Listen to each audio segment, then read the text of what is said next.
Emin olsun. Dinimin ve soyumun töresinden, abimin yolundan ayrılırsam, Kur'an hakkı ve sancak şerefi için zağlı kılıcıma doğranayım.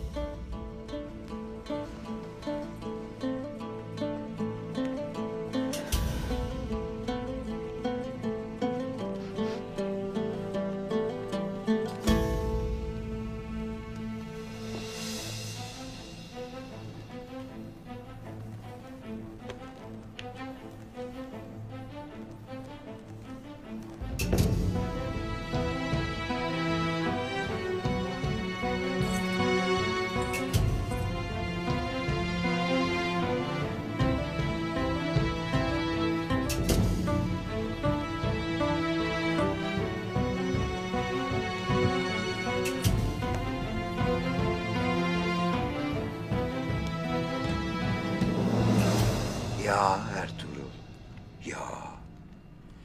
Devlete ve onun kudretli emirine senelerce asi durdun. Attığınız her adımda size ayak bağı oldu Emir Hazretleri. Oldu da ne oldu? Sonunda kendi çukurunu doldurdu. Sultan sultandır. Ama burada iktidar benim. O bunu anlayamadı.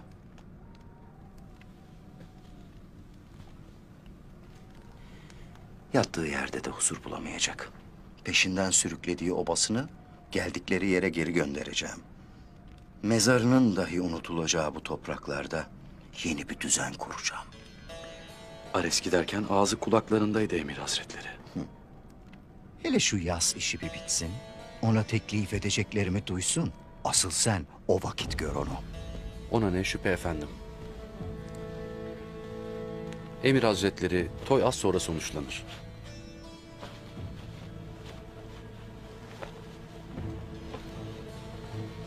Dündar Bey otağı kurulmuştur. Aslında bu toy bir oyun. Kazananı da ben olacağım. Dündar'a öyle bir yular takacağım ki...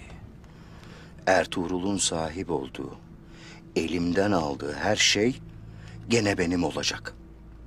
Ama şimdi meselemiz Turgut Alp. Ne eder bilir misin? Burada kalıp Ertuğrul'un intikamını almak için alplerini kışkırtır Emir Hazretleri. Tez yanıma gönder onu. Ertuğrul'u gömdük. En azından bir mezarı var. Turgut'u göndereceğim yerde yatacak toprak bile bulamayacak.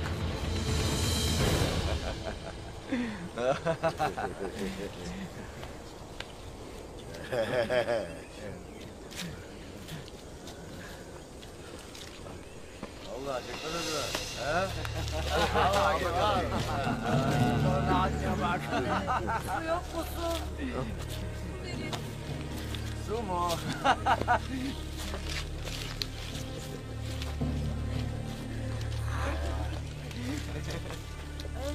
Dök şunlara suyu, dök. Al bakalım. Verin bana su. Ne olur verin.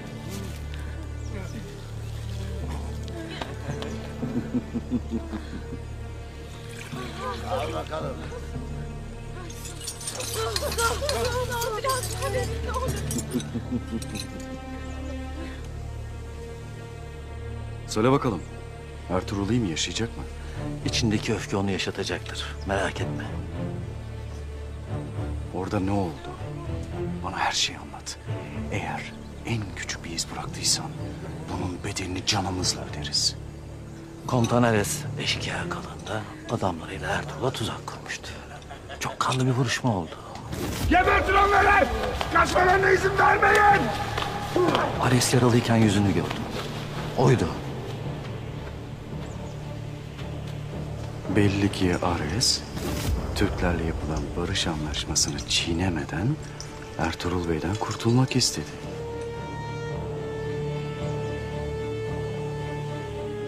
Ama Ertuğrul nasıl kurtuldu? İki alp yaralı olarak onu kaçırıyorlar. Beyim dayan beyim. Ben de peşlerinden gittim. Az kaldı beyim dayan. Beyim dayan beyim. Az kaldı beyim dayan.